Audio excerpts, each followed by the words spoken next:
welcome everyone to Professor Lin's workshop. And today I am proud to have this opportunity to talk about how to do literature review and the systematic literature review. So in any case, if you are at the stage that you are going to do your research or you are taking research methodology course, COMFO 695, or you are planning to write a paper, write a conference paper, journal papers, and so on, then this talk is for you. So let me, I think all of you can already see my screen now, right? So you can not, you don't need to talk because I can see you. I have a full screen in front of me. So if you see I am looking different way, that's because I have too many screens. All right, so let's start. So today we want to talk about how to conduct a systematic literature review or literature review. And everything I talk here is based on my experience, my personal experience. I have been editor-in-chief in different journals. I have been organizing and being the program chair and the conference chair for many conference. So that is about, I think, since I organized my first conference, that is about more than 17 years. So everything you hear from me is based on my personal experience. Of course, different researchers, different supervisors, professors, they may have more detailed requirements.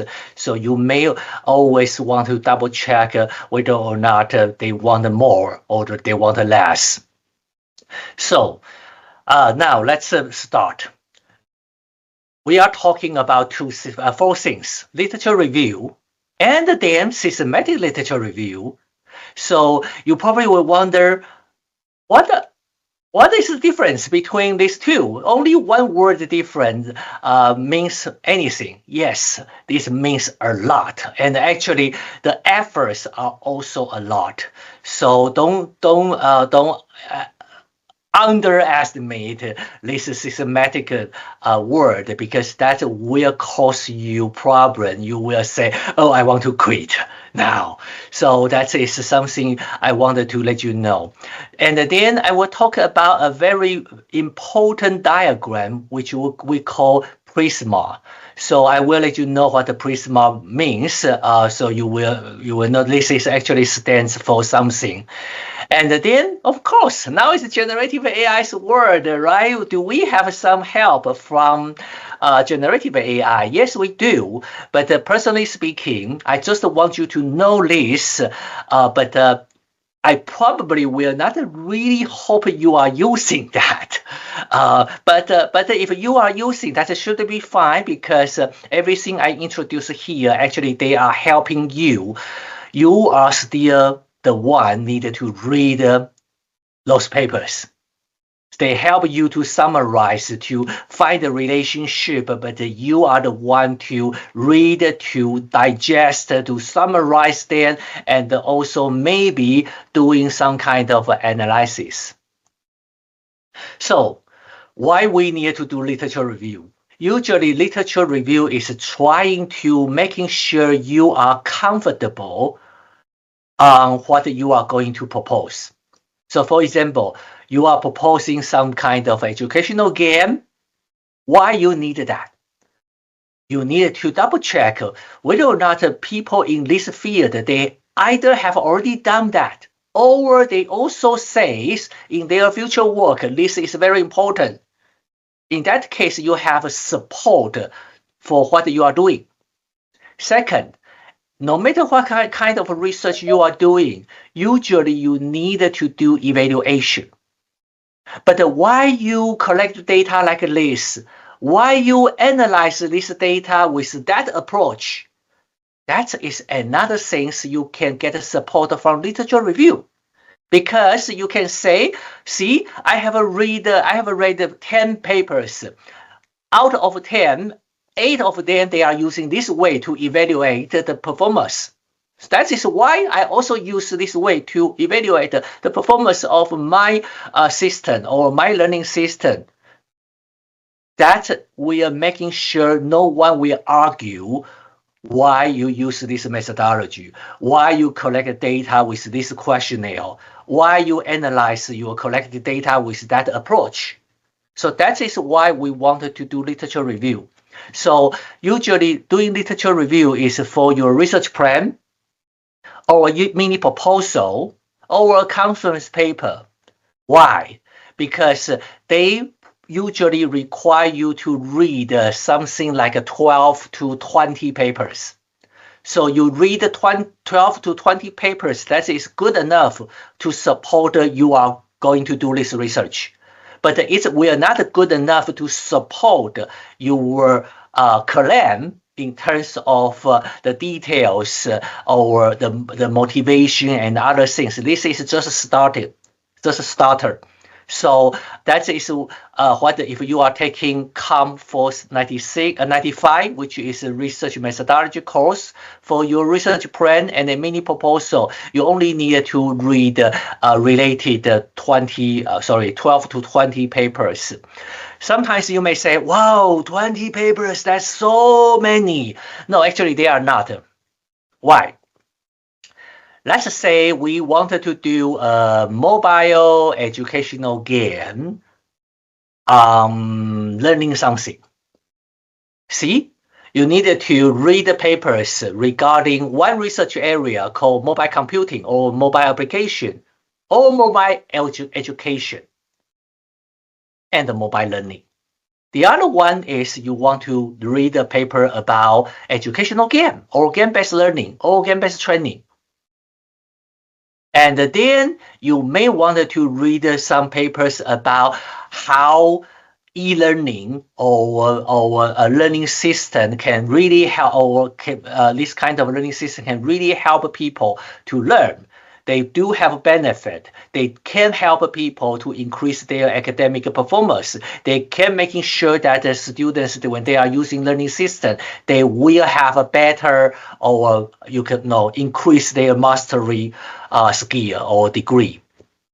See, you need to read the papers from 3 areas, which means if we are reading 20 papers, you only need to read 6 papers for each. See? Don't even mention if you try to split it down, making if you trying to say, oh, I wanted to talk about game design.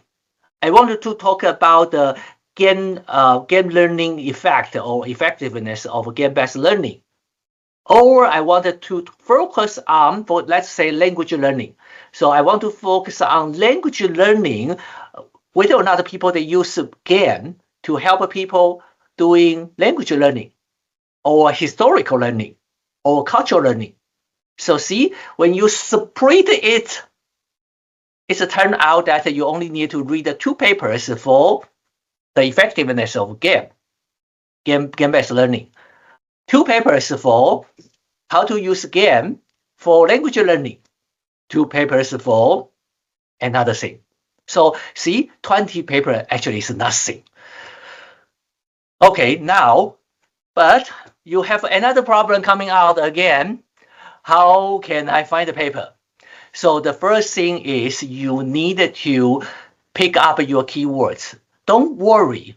Many people, they have some kind of worry about what kind of keywords I should have. Don't worry about that. Just pick up the general keyword first. And then later you will be able to find other things.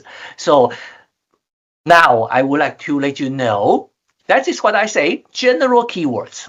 So general keywords means very obviously the keywords. For example, I want to do mobile learning. I want to do a mobile game. I want to use mobile game for cultural learning or something like that.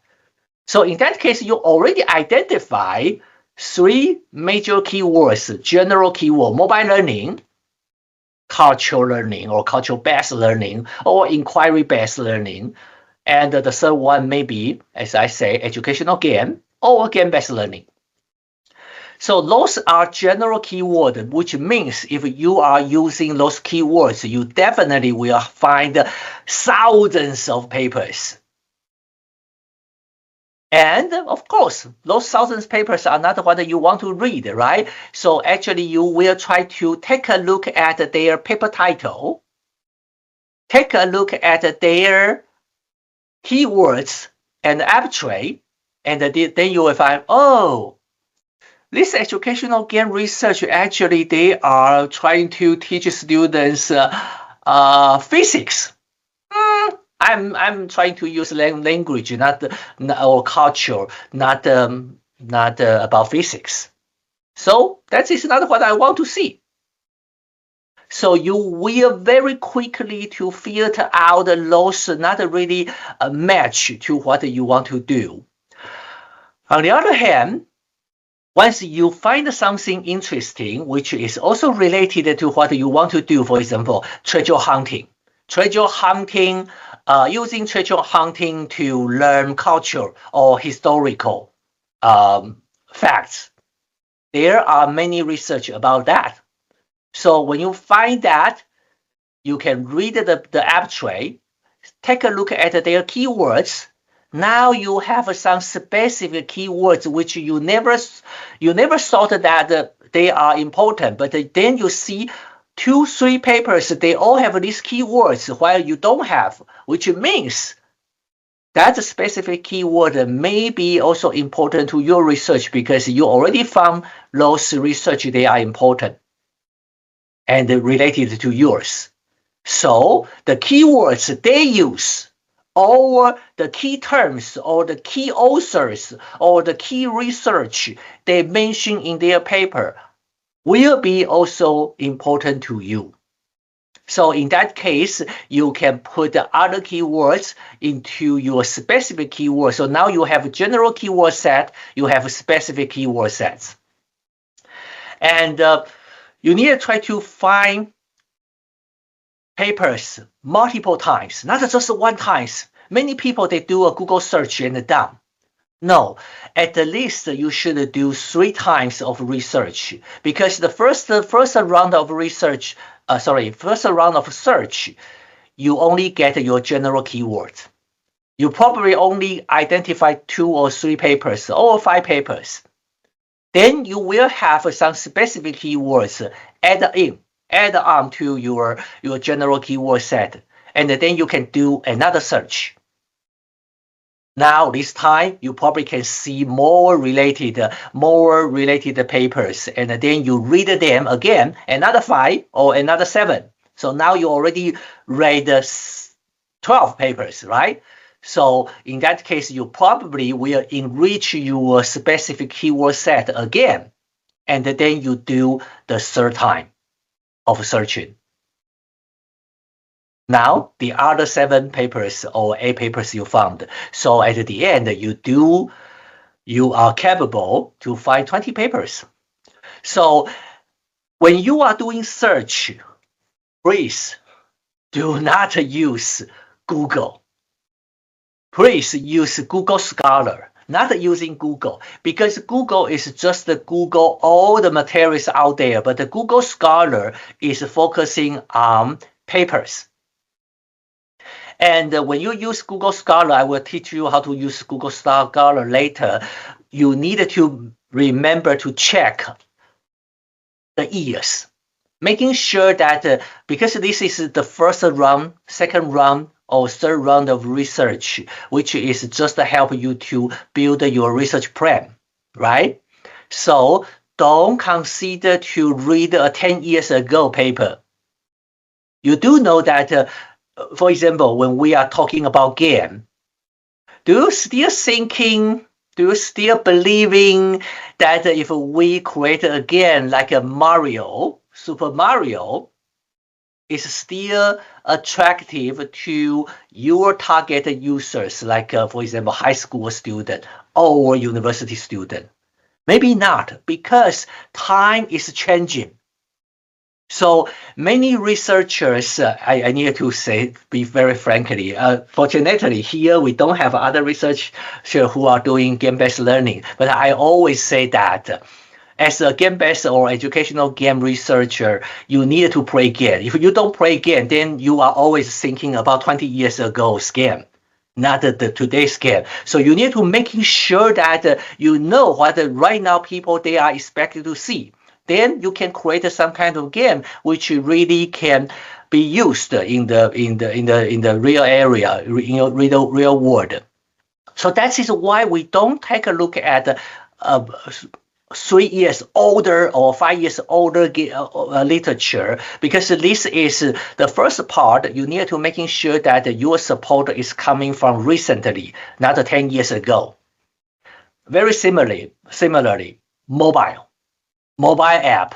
So you can consider 10 years our mobile phone versus today's mobile phone. What kind of features, device difference we will have right now? AI. What is the difference between 10 years ago's AI and don't even think about 10 years ago, 2022. Since GPT coming out, ChatGPT coming out, the AI application is totally different than 5 years ago. So that is why, remember, please, at this moment, don't consider any older papers. And also you need to consider that try to find journal papers first. Why?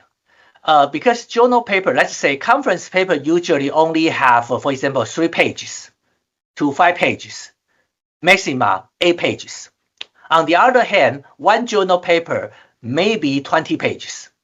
So you can see you are an author, so you know how many things, how much space you need to fill out when we have 20-page limit versus 3-page. So that means conference papers, they are usually not really reachable. They only consider very small part because they have a very limited space. On the other hand, journal papers, they have 20 pages. So they need to cover literature review, they need to cover design, analysis, implementation, evaluation, finding discussion, everything. But they cannot fit into 3-page or 5-page easily, right? So that is why I would suggest you to consider journal papers first.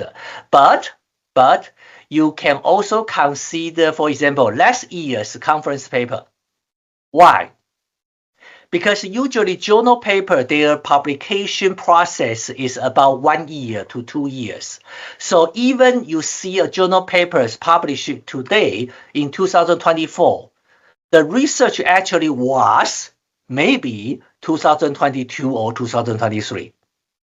On the other hand, when you see a conference paper this year, 2024, usually the research was 2023.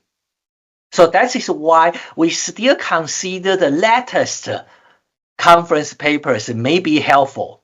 But when you're talking about 2 years ago or 3 years ago, then I would strongly suggest you take a look at the journal. Now, searching. So actually, I already covered this part, so you know that trying to consider 3 years ago, I will say 3 years old research first, and then 5 years old research, and then others. There are some exceptions. The exception is if you see when you read 10 papers, they all refer to this 1995 research, then you should take a look, because probably that research is the gold standard, or some kind of dreamer who proposed this idea at the very beginning. So making sure that you will also read those classical papers. If you see many papers, they all cite this old research, then probably it's very important. For example, I would like to ask you, everyone, do you know what is our first chatbot? Our first chatbot is Elisa. So no matter right now, even you are doing generative AI right now, you need to refer our first chatbot. And our first chatbot, our second chatbot is also very important, but actually it's not really the second, but that is very important, called Alice. Why? Because Alice is still living out there, and they also have Alice Foundation. See, that is even better. They have Alice Foundation and they are still working because Alice is the technology that they first separate the brain and the talking feature from the chatbot. So right now, your ChatGPT actually, their brain is a large language model, and then they are talking. So if you are doing generative AI chatbot, you need to refer Alice because Alice actually is the first one to divide them. And the Alice research is also starting from a long time ago, but when they become famous, that is about 5 years later or 6 years later, their idea had become something people they say, oh, it seems very important. So see, a research will not get the impact very quickly, but maybe there will be legacy, and even perhaps your research can become a foundation. So that is what I said earlier: first round, second round, and the third round. So you will try to do that one by one. One thing very important is many people, when you are doing Google search or Google Scholar search, how many pages you will go through?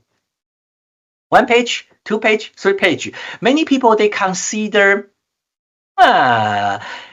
see, Google, so it should be most important or related things should be at the first page. So I don't need to go to the second page. Unfortunately, according to my experience, when you do this kind of search, especially in Google Scholar, I will suggest you to walk through the first 10 pages. And usually, actually, according to my experience, what you want to see will not be maybe on the first page you will see 1 or 2, but actually most of the important papers for you will be showing up on page number 4 or 5.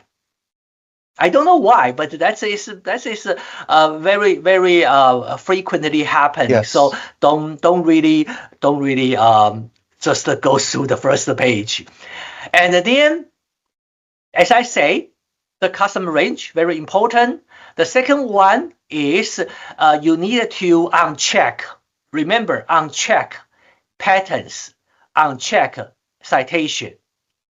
And you need to, when you have the result, take a look at the right-hand side, trying to pay attention on those papers you found which you have something at the right-hand side. Because in that case, it means you can download immediately. You don't need to do other search anymore. So that is something I would like to suggest you. And nowadays, you will see a lot of papers coming from arxiv.org archive. So this archive .org is a kind of self-publishing service provided by a university. And nowadays, people, they sometimes they don't even not submit papers to a conference or journal. They publish their papers directly here in arxiv.org. And also some people, they will publish their papers on arxiv.org and then submit a revision or submit updated version, or even submit original version to a conference or journal. Usually conference and the journal, they are still accepting. They don't consider this is a plagiarism things. So why? You probably will ask why I want to upload or submit my papers to arxiv.org, because first of all, it will give you some kind of ID, and that ID can help people to find your paper very easily. Second, you can upload a different version constantly. You can change it. And when your paper got accepted by a conference or journal, you can have a note there and even redirect the people to that conference or that journal. So that is why nowadays there are many papers, many publications coming from arXiv. So you should take a look. This is what I will say. So you can see at the right-hand side. The second thing is you can see you put some keywords. As I say, these keywords are general keyword, but if you want, you can add another keywords, which is what we are going to talk later, systematic literature review. And in that case, you will see a lot of people doing systematic literature review for you. For example, you see a paper published in 2023 talking about generative AI or talking about a chatbot, and usually they will go through some years, for example, from 2000 to 2020 or from 2010 to 2020. So they will help you to summarize everything, so you can use them as a kind of your support or motivation because they already done something for you.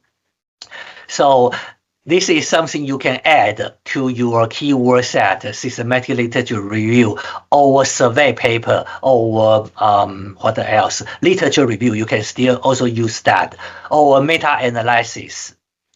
So now, the difference between literature review and the systematic literature review actually will be a huge. So when we do systematic literature review, because there is a keyword called systematic, which means you need to identify your target source. You cannot do Google search.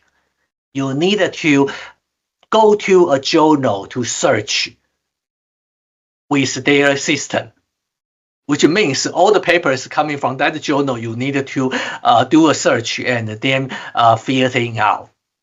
And also, you need to avoid the conference proceeding, books, and book chapter. As I said earlier, the conference, because the size, and also one reason is the conference. Some conference, they are just trying to make money. So as long as you submit, no matter what kind of things you submit, you will be accepted. You will be published. So in that case, those conference papers, they may not have enough quality, but in the good journal papers, they have quality. That is why their review process is 1 year, 6 months, 1 year, or even 1 year and a half. I have a paper submitted, I think in 2021, and I got accepted in 2023. That is 2 years. So and we revised the papers, I think, more than 4 times, and every time we get another new 3 reviewers give us comment and a suggestion. So when our paper get accepted, actually we already got 12 reviewers. So my collaborators actually was considering to give up, but I say, why not? Why give up? Because they are not rejecting you; they just ask you to do change. So let's do the change, and then we try to again and again. So see, that is what we have now. Systematic literature review process. Basically, you don't need to worry about the links. I can provide this PowerPoint slide to everyone. So you don't need to worry that. If you want, you can also send me an email. I can also directly send it to you. Otherwise, I can send it to Professor Oscar Lin, and he can forward it to all the participants. So the first thing I would like you to do actually is go to take a look at this YouTube video. It is a very short YouTube video, about I think 5 or 7 minutes, talking about the whole systematic literature review process. So it will be very helpful, 7 minutes only. And then I would like you to take a look at the difference between systematic literature review and meta-analysis. Because most of systematic literature review, they are meta-analysis.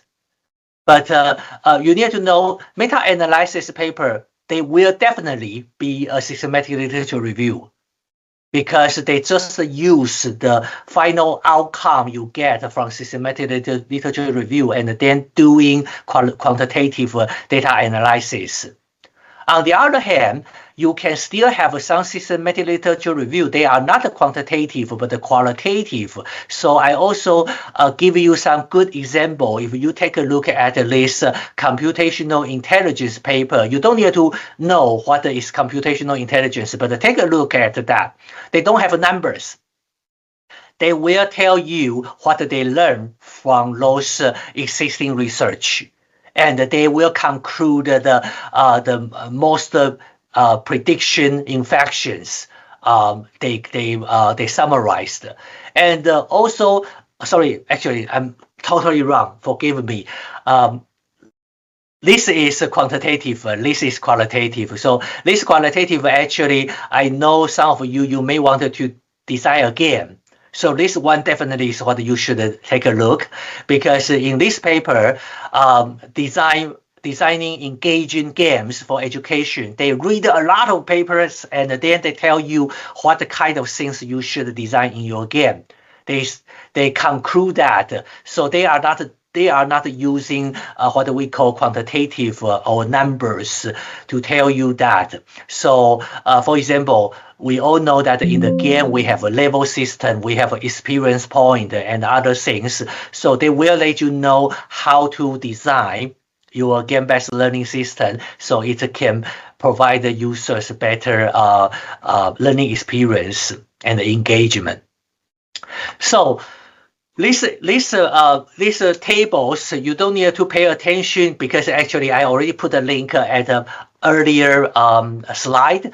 But I just want you to know that, see, we do literature review, and then it can become systematic literature review.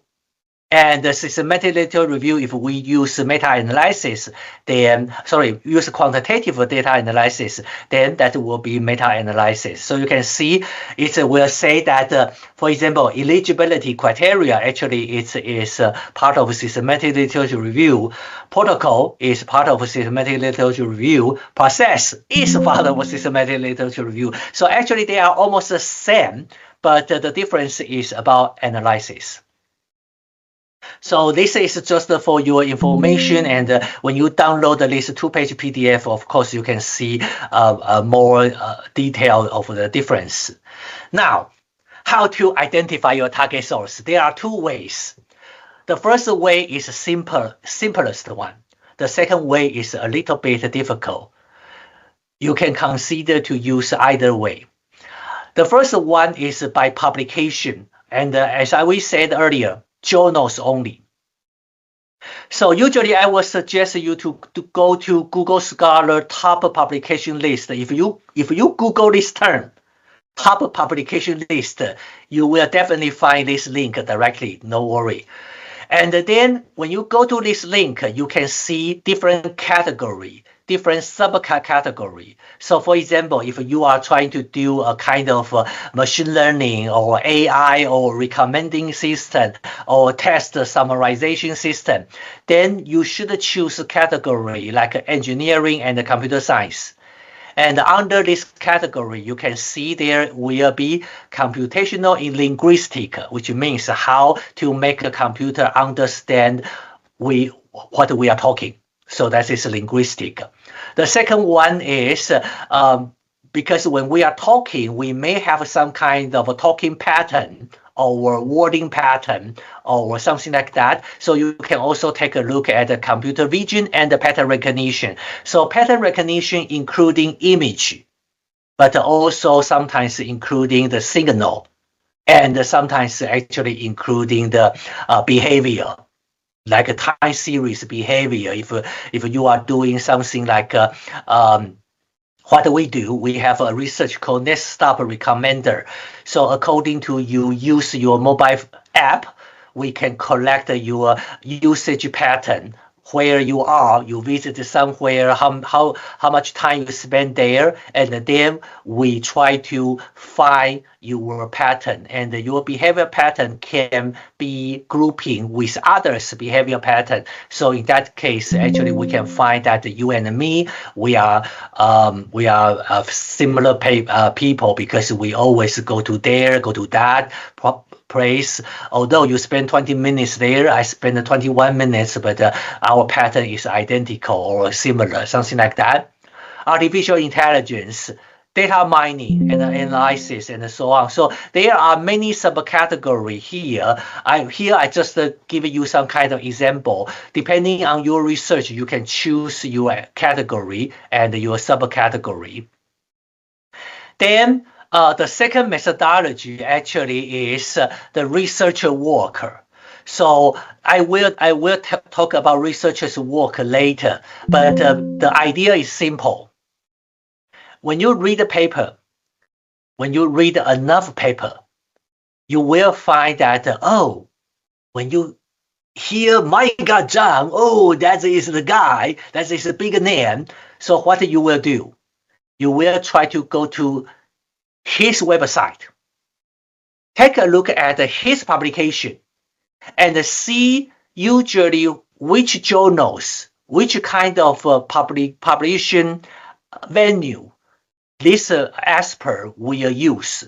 And in that case, probably that is the publication you should take a look because, for example, this expert is doing research. It's very similar to your field, and he or she always publish their paper at A and C and F journals.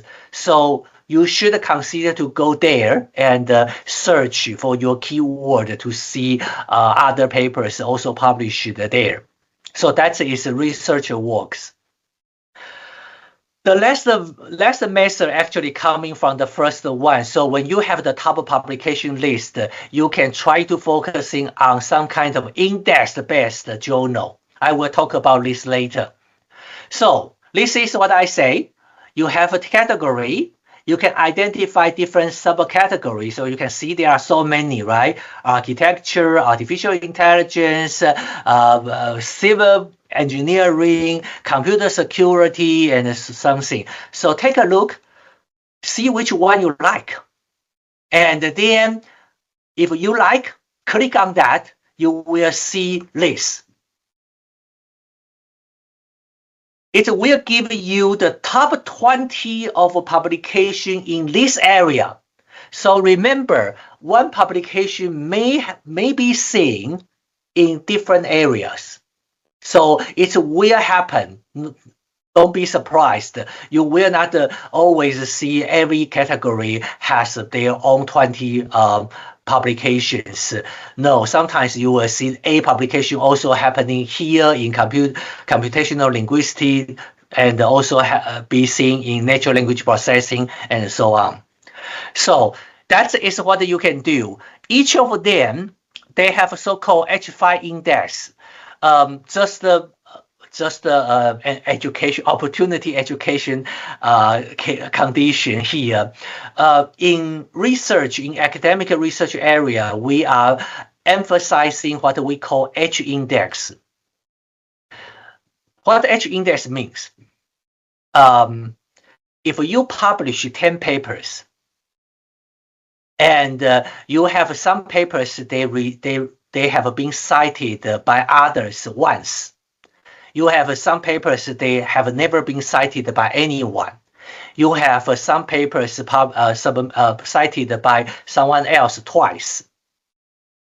In that case, let's say if you have 10 papers and one of them is cited by two times by other research, and the other 7 is cited by others once, and the remaining 2, there is no any citation. In that case, your H index will be 1. Because we always need to consider one paper has already been cited one time.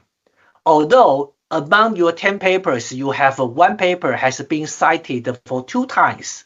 But you don't have 2 papers cited by 2 times. So you cannot get 2. You only have 1. So that makes people will be more and more difficult to, increasing, right? Yes, let's say you do have a paper has already been cited 25 times.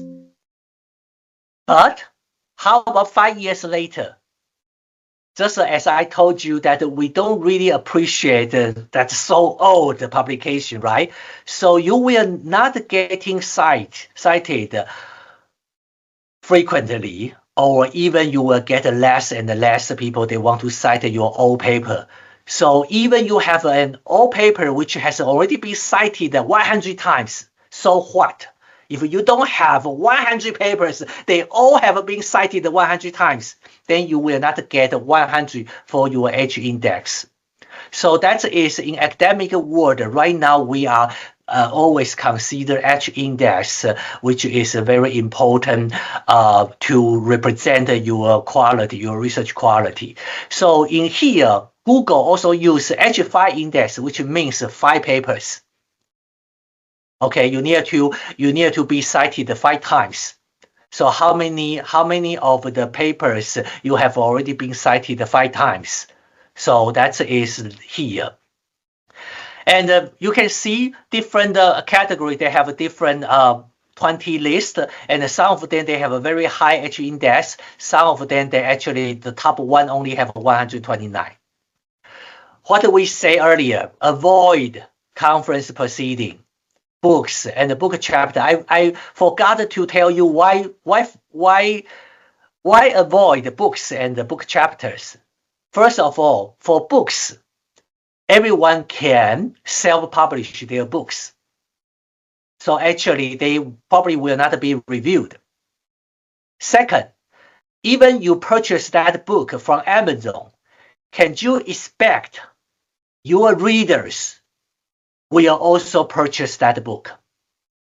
Probably not, right? So after even you cite this book, people they will not buy that book. They cannot access that literature. So in that case, whatever you say is meaningless to them. They prefer to see that you cite many resources they can access rather than they cannot access. On the other hand, book chapter is even a little bit worse. I do have some book chapters. I do have edited books, but personally speaking, why I will not suggest you to cite any book chapter? Because when I am a book editor, I will try to talk, Professor Oscar Lin, can you contribute one book chapter? Oh, Professor, can you contribute one chapter? And so on. So basically, when they say yes, I will be very glad to accept that and publish. At the end, I am editor. So the second thing is if the other professors, they are a book editor and they invited me to submit a book chapter, then I will say, I have A research. The A research is quite good, but I can publish in journal. B research is not so bad. I can publish in conference and then I can go to Japan to have sightseeing. Probably I can publish this C, which is not so good, or maybe D, which I have already published and I reorganize everything and compile them and submit it to your book chapter. So see, that is why book chapter is not really useful, because they are sometimes in the most of the case you are taking a look at some kind of integrated result, or sometimes you are taking a look at some what in our mind that is not so good, so we submit it to you. So that is why we avoid the books and the book chapters. Now, go back to take a look at this. So when I'm doing systematic literature review, I would suggest that you, first of all, strike out any conference. So you can see the red one, they are conference. Very easy to know which one is a conference, because they usually will have the keyword like a conference, meetings, workshop, these kind of keywords in their publication. So it will be very easy to you for to strike out them. You probably will say, wow, why 20 top 20 publications, there are more than 10 or 12 conference. Of course, because they will have more citation. Because when they consider the top 20, they actually use H5 index.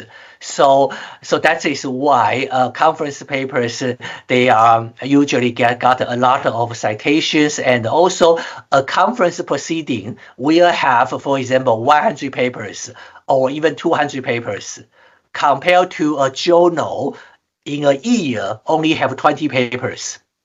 So that is 1 year's volume is good enough to cover your 10 years. So that is why you will find that most of the top 20 will be the conference. And then I wanted to tell you one thing. If you are doing natural language processing, this is the only conference I will suggest you to not ignore. That is ACL.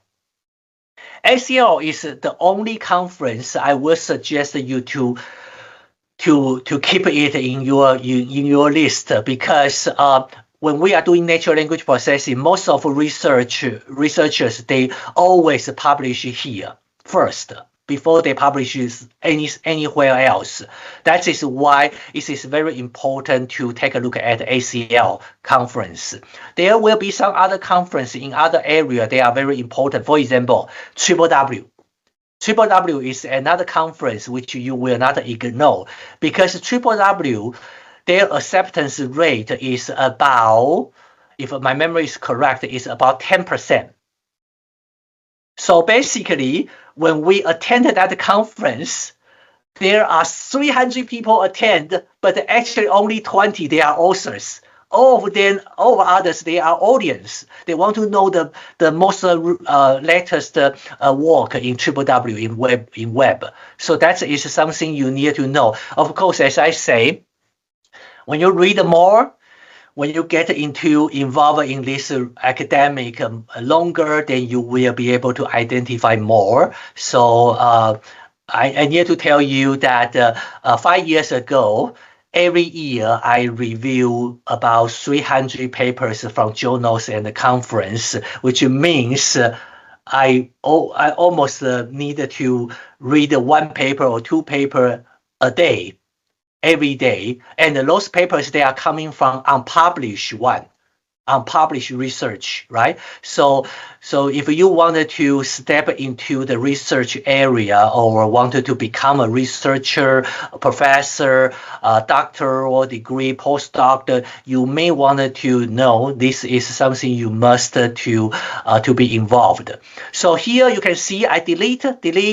Some area you can see conference is not so many, because like artificial intelligence, they are a very mature area, so they have already been 50-60 years.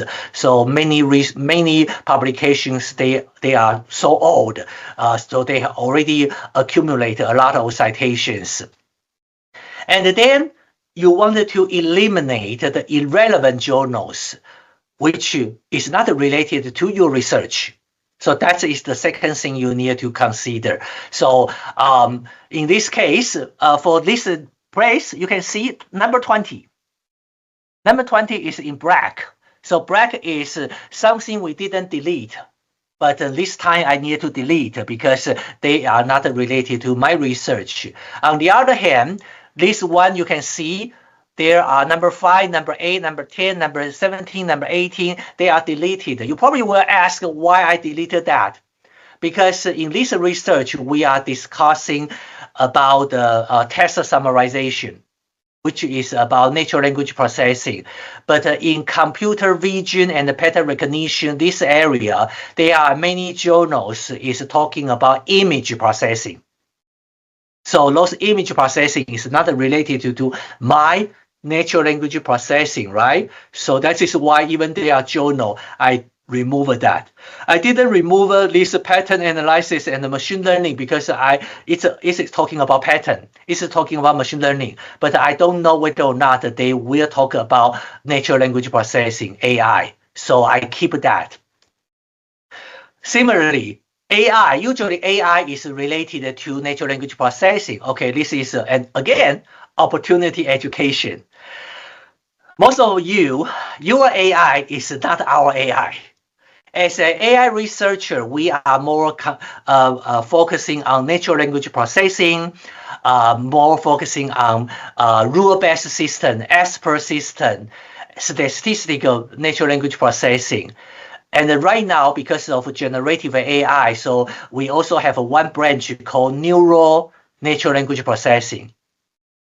But your AI, your definition of AI usually is about machine learning, because machine learning is about neural networks. So like using neural networks to do fingerprint detection, facial recognition, emotion detection, and so on. They are using neural networks, and neural networks belonging to machine learning field. So it is a kind of a gap between your definition and our definition. So you can see that because I'm doing natural language processing, so when I go to AI subcategory, you will find that the very last journal I will delete because most of them, they are what we need. I only delete this expert system, fuzzy system, because I'm not talking about fuzzy. Fuzzy means today is hard. So what is hard?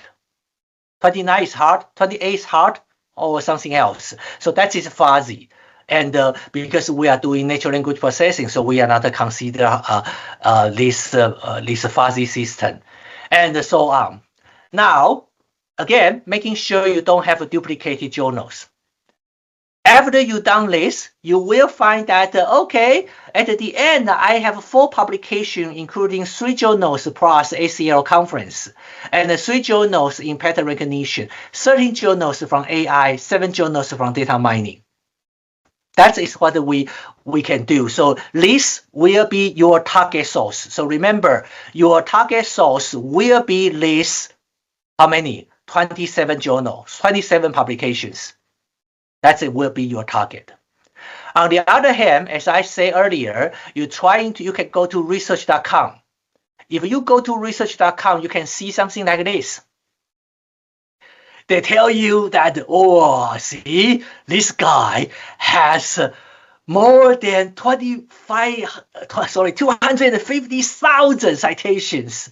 That is a very, very famous people in this field. So you can try to see all countries, computer science, and then you can try to search a name, or you don't search a name, and so on. So they have different computer science scientists, AI scientists, and machine learning scientists, and so on. So with this way, you can very easily identify who is the big names.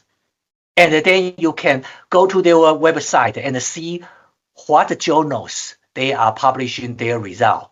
And if their publication is related to yours, then what is that journal? That could be your target sources. The last one is when you see those 27 journals, not all of them have been indexed by database. We have many databases like Scopus, like Web of Science, SCI and SSCI. So you can double check whether or not the journal belongs to SCI or SSCI. You probably will ask why. Because different country or different region, they actually have a different idea about whether or not this journal is a high quality one. So many people, many researchers in Asia, especially in, for example, in Japan, Taiwan, Hong Kong, Singapore, Malaysia, Philippines, China, India, they will only consider SCI or SSCI journal are the best. And for Southeastern Asia countries like Malaysia, Philippines, Indonesia, they will consider also consider Scopus. So that is why we can consider those journals.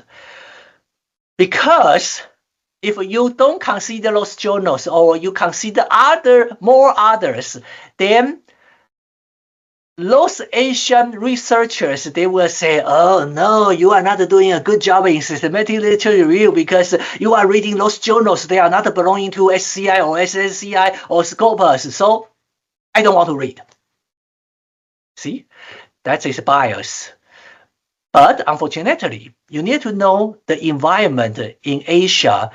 Professors, if they want to be promoted to associate professor or full professor, they need to have a publication in SCI or SSCI. Otherwise, anything else are not counted. So you cannot brand them why you only take SCI, SSCI, or Scopus as your target, because that is what they can be promoted. Also, you can see many impact factor. So usually those SCI, SSCI will tell you their impact factor. So impact factor higher will be better. But remember, that is just a kind of a mathematical calculation. So it is based on citation in the year D for those articles published in D1, D minus 1 and D and D minus 1 divided by how many papers published in D minus 1 and D minus 2. So only 2 years. So which means when you see, if you see a journal has impact factor 1, means that they publish 10 papers and they got 10 citations every year. Okay, but does that also mean your paper get 1 citation? No, probably not, because they publish 10 papers. One is yours, and one of them get 10 citation. The other 9, including yours, get 0 citation. Then the journal still has 1 impact factor, but your paper has never been cited. So that is why if you take a look at Google Scholar, you will see that every paper, how many citations you have. So even you don't publish in those SCI, SSCI journals, you get 10 citations a year, which means your impact factor is 10. But the people, they are not really talking about that. So in any way, that is identified. So once we identify, we do not use Google or Google Scholar. Remember, we do not use Google or Google Scholar. And then we will try to go to publications website. So let's take a look at one of the journals called Data Mining and Knowledge Discovery. So if you go to our Asakusa University, you can then click on journal title search, and you can enter the title. You will be able to see Data Mining and Knowledge Discovery. And then you click this link. This link will bring you to this kind of credential entering user interface. So enter your student ID or your account and password. Then you will be brought to Springer, because data mining and knowledge discovery is covered by Springer link. Then you can put your keyword sets here. So when you put your keyword sets here, you can find many results. But that is not enough. You need to click on this gear icon. In this gear icon, you can see there is an advanced search option. So go to advanced search option, and then you can put all of your keywords. And you can say if you have exactly the keywords, or you have only one, or you have everyone. And you also can specify different years. How to use that? No worry. Most of the database will provide search help. So they will tell you how to use different way to create your search, including the operators. For example, using and, or, and other things. So that is the way you get your papers. And once you have the papers, please do this. Don't read the paper. Please, again, only take a look at their paper title, their keywords, their abstract. If you need, you can also take a look at their conclusion. Maxima list 4.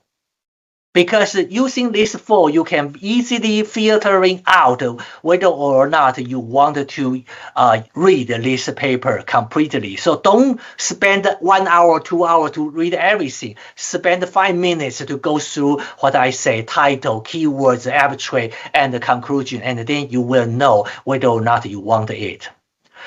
At the very beginning, you can simply copy everything, and later you filter them out. You have your exclusion criteria.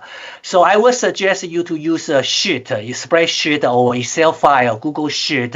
In that case, you can put everything in the columns, and you can have columns which is a kind of checked or cross or something like that. In that case, you can easily know how many papers you filed, how many papers you get it, but then after you read, you decided to filtering out. So that is what we bring out Prisma. So Prisma means preferred reporting items for systematic literature review and meta-analysis. Okay.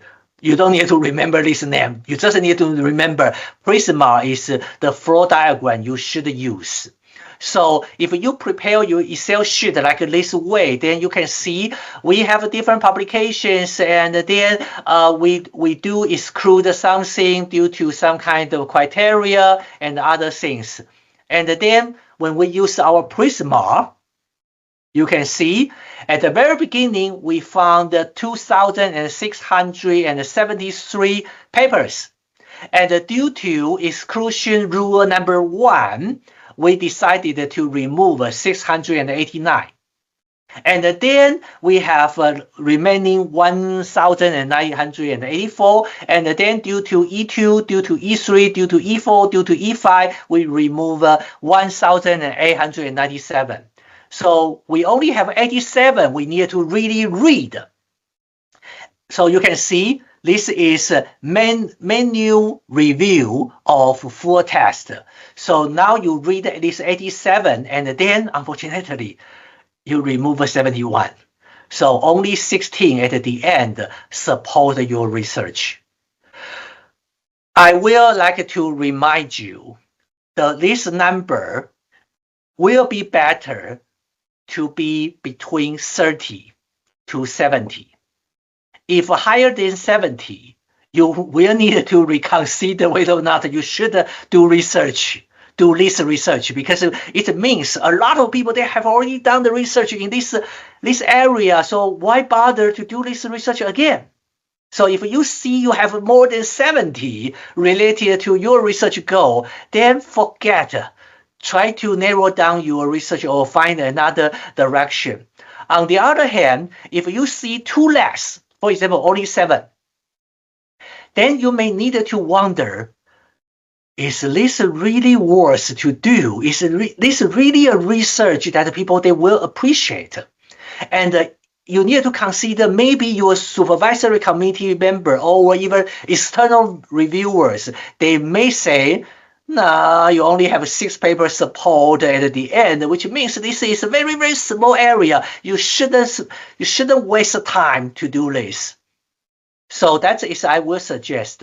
16 is not good, but we can still live with that. So remember, if you really have some number outside of 30 to 70, please talk to your supervisor, making sure that he or she can still support your idea, because sometimes, like myself, I will say, no, this is innovative. I can guarantee you. So even 9, we do. But on the other hand, they may say, no, that will be not good. So making sure that you do this. When you use Prisma, actually you can use different way. So you can see this is another example. All of the example I show you is coming from my student. So this is another example, which is kind of more detailed, like which criteria is excluding and excluding and excluding and excluding, and then there will be some kind of overlapping. So you can see sequence analysis, learning style prediction, personalized learning. There are 4 papers. They are belonging to 3 areas at the same time, something like this. Or you can even use a even better way, depending on you. If you really want to do, you can do. So you can see it's you this student using visualization to show you, okay, how each of the journals at the end they are filtering out. And even he provided this visualization interactive map. So people they can see his research, what is the relationship between others. I need to tell you that this research actually was conducted, I think, 2016. So by that time, actually, he created this interactive map by himself with software and entering all the data by himself. But right now, because you have generative AI, so sometimes you don't need to do that. I also wanted to let you know that this student is the only student in my last 17 years in Asakusa University. He passed his thesis final defense without any needs to do the revision. He is the only one. So he is really doing very, very good job. So in any case, if you want to read his paper, you can let me know. Sorry, I know I already passed the 8 minutes to our scheduled time, but I wanted to show you what you can do with generative AI. So usually we have this term called RAG, R-A-G, Retrieval Augmented Generation. So this is based on large language model, very similar to generative AI, but it's also depending on the input you will give them for reading. So it will read what you provide and then generate a response based on the things you provide. It will not generate something it's never seen before. So that is very important. You need to remember, if we ask ChatGPT some kind of concept, ChatGPT may give us a result which is valid, but not be told by teacher, or not agreed by teacher or professor, because you know all the concepts out there. Everyone has his or her priority and perception and attitude toward to some definition or methodology. So in that case, if you ask your students to learn directly from GPT or generative AI, then what they learned might not be what you want to teach or what you wanted them to agree with. So in that case, RAG will be more important. And people, they do have this kind of research. So you can see when you are using RAG, the generation quality, actually, you can see GPT-4 is here, the yellow one, which is in the middle. On the other hand, the llama is the red one, and the mockingbird is the purple one. So actually, right now, the best you can say model for RAG is mockingbird, according to the research here. So, but of course, it could change, but at least it can give you some kind of idea. Now, the other thing I want you to focusing on is this number, 72, 86, and English. How about other language? When we are using multilingual, the 72 become 53. The 86 becomes 78. So see, that is another issue in our research area, because most of the research are focusing on single language. And that might make the things worse when we are consider multilingual situation, especially let's say in Canada, or when people they are talking, for example, in India, when they are talking, actually they will talk in Hindi plus English. So there will be English word between the Hindi. So in that case, the RAG may not be good enough for that part. Okay, so I would like to introduce several RAG-based tools which can help you to do summarization for your literature review, but still I hope you can read by yourself, but it can give you something. So GPT Trainer is a very easy use. It has some cost and it also has some free tier, so you can still use that. So you upload all the papers you found. So you can see you upload all your papers you found, and it will occupy some of the space. And then you can start to talking to your GPT trainer. So you can say, for example, here is multi-level converter is useless. And then the GPT trainer will based on the content you provide and create some kind of summarization. And you can also see there are citations here. So you can double check. Remember, as the new generation in this generative AI era, I would suggest you to always practice your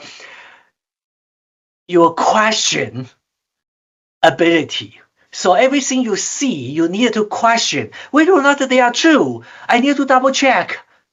Until you double check, don't believe 100%. So, but this good thing is because they are using RAG. So usually the content is provided from the source. But you cannot.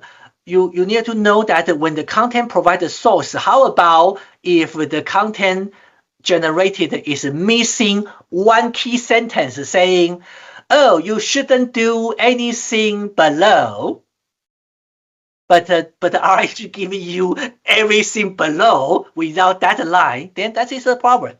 So that is why you need to practice your, you need to still read those citation to see what are the actual content in the paper they are talking. Vectara is I would say the most I will recommend because it is almost free. Even you upload, for example, 200 papers, you still don't need to pay anything. But it is not so interactive or so good like the earlier GPT trainer. You can upload, for example, here we upload 223 papers. And then when you are doing search, and it will still generate a summary for you, and will still provide 1, 2, 3, 4, 5, 6, 7, 8, 9, 10 those citations for you. So it will be good. You can click and take a look, and you can always see the tags that Vectara they give to you. I need to tell you, actually, I believe Vectara belongs to a local company in Canada. They created this, and even maybe in Edmonton. I'm not quite sure, but you can take a look and try to register an account and use. Allen AI. So Allen Institute for AI. That this institute is earlier trying to help people to do the COVID-19 natural language processing application, and working with the White House to collaborate with all the major publishers to release their papers about coronavirus for free and so on. They do have a so-called semantic scholar, which you can do search immediately. However, the problem is they don't really allow you to upload your literature. So they are actually already help you to collect how many? 1 million to 200 million papers. So you can try. And I'm not quite sure about whether or not they are what you will want to use. Research Rabbit. Research Rabbit provides you very similar things, so you can upload your papers, every papers you collect, and then it can draw this kind of maps for you, and you can click on any node, and then you can see some of the papers and what is the key authors and other things. So it help you to do some kind of summarization and organization, and then you can do whatever you want. And you can see there are different sizes of the node, so which means larger one may be the better one. So we spent 1 hour and almost 15 minutes. Sorry about that. I try my best doing the literature review, and I talk about how to use Google Scholar. But remember, when we are doing systematic literature review, don't use Google Scholar, and we need to identify our target sources based on either top publication list or the researchers' work, the famous researchers' work. And you can use AU Library. AU Library almost can access any publications for free. So as long as you sign in with your student account or your faculty, teacher, staff account, that it would be good. And when you do the summarization, trying to have a Prisma, a flow diagram, and you can Google this Prisma flow diagram. You can see their statement, and they will provide you the PDF file. And we also introduce the retrieval automatic generation based tool that can help you to do some kind of summary for the literature you download, and you can upload to those RAG based tools. So thank you so much for having this time to meeting with me, and